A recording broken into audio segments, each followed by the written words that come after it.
let's get this show on the road because I have 15 minutes until my next meeting. So we have to get through this kind of quickly. But it's May 2026 production updates, and we have lots of updates for this month.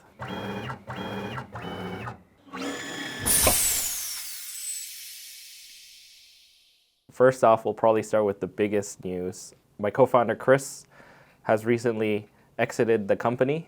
As you guys may know, Chris and I have been running the company together for the last 10 years, and he was the CTO and co-owner of the company. A couple of months ago, he asked me, hey, how would you feel if we could figure out an exit plan for me?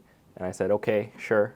And so we are here now with that exit. He's posted like a blog thing, kind of like sharing the story and everything, and a little bit of history. So if you guys want to check that out, make sure to check the blog. This past month, we got another 2,500-ish square feet of production space. It just happened that there was another approximately 3,500 square feet more of space, office space, also available from one of our neighboring companies here, because they're they haven't really used that office for a while, so they're kind of renting it out. So we have made a deal to acquire that space, and starting, I guess, at the start of May, we will start to do construction in that new space, so it'll be a bit more office space for us. So the downstairs is a boardroom.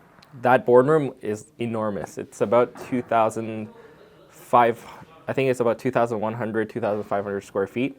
And so that space is going to be dedicated for media and filming. One of the main complaints that we get here is that we have a ton of machines, of course, but sometimes the engineers are working on a machine when the marketing team also wants to work on a machine, and all this clashing is causing some problems. So we've dedicated 2 separate spaces, one for engineering, another one for the marketing team, so that there won't be any clashing anymore. So part of that space is going to be used for the marketing team for their videos and projects and all that sort of stuff, all the tutorials and assembly videos, all the good stuff that you find on YouTube. We are also potentially considering doing events and hosting classes and stuff down there too. We don't know exactly if that will happen and when that will be. But yeah, keep an eye out on our socials and stuff if that comes to pass. The upstairs, which is about 1,400 square feet, I think, is primarily desk space. Right now, our customer service team, we kind of work in a semi-open office, but we want to move some of the team over there so that they can handle calls and stuff without bothering people. Yes, and then some of the marketing team, I think, are going to move over to that office too, just to be closer to all the equipment. Another piece of big news, the altmill 4x8 is now shipping. We had been delayed by about a month. We were planning to ship start of April, late March. We had some quality control issues that we needed to resolve, and we have ironed all those things out. So we've shipped about half of the current batch of 4x8s, planning to get the rest of them out in May. And then we have another batch 2 of 300 units, which are currently in production. So those will cover for machine sales continuing. So yeah, we're slowly scaling up the altmill 4x8 numbers as we go along. So if you're planning to buy an altmill 4x8, we have an order page that will tell you what our current lead time is. So yeah, if you already ordered the machine, then that machine will ship out based on the timeline that was on the order status page when you place the order. Don't worry if it changes down the line, because you will still keep your original lead time. But yeah, if you're placing an order today, make sure to check out the order status page, because that'll keep shifting as we continue the production and adjust based on our sales volumes. 300 machines for batch 2, so that's a pretty big number because they're pretty big machines. And the marketing team and the resource team and the engineers have all come together to do the YouTube videos for the assembly of the 4x8, and they're incredible. So good job to the team for that. And I feel like if you check those out, it'll give a lot of confidence in you being able to build the machine. Next up, the ATC is also shipping.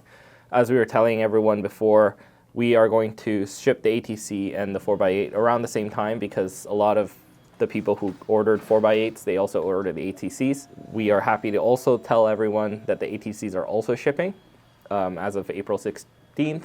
I believe that the ATC is probably the most complicated project we've done to date, so it's a pretty big accomplishment for the team as well. We sold out on our first batch of ATCs, I think maybe 2 months ago, and we started another batch around the same time as well.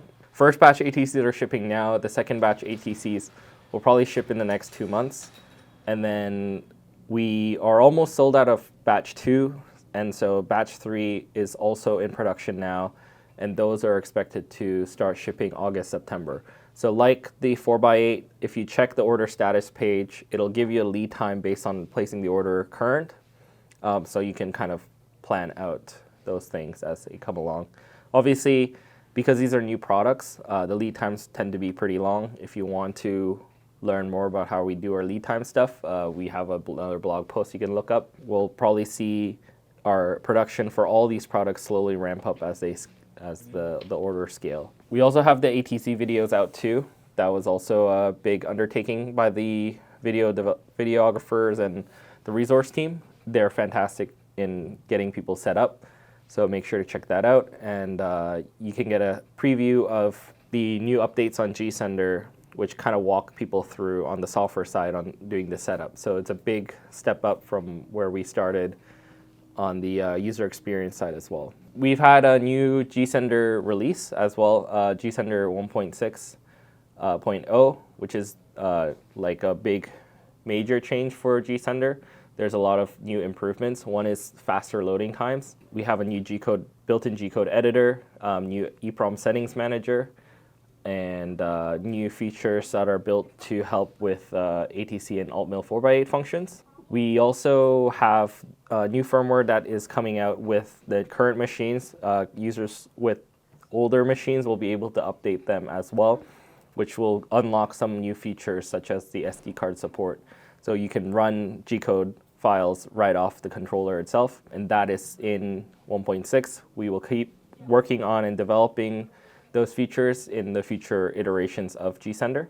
But yeah, those are out, and we have another blog post that goes through the deep dive on all the changes there are with the software. So yeah, make sure to check those out. LongMill MK3 development. So as you guys have been following for the last couple of months, we've been actively developing a new successor to the LongMill MK2.5 that's currently available. Most of the work that we've done for this past month, is in the packaging and the assembly process.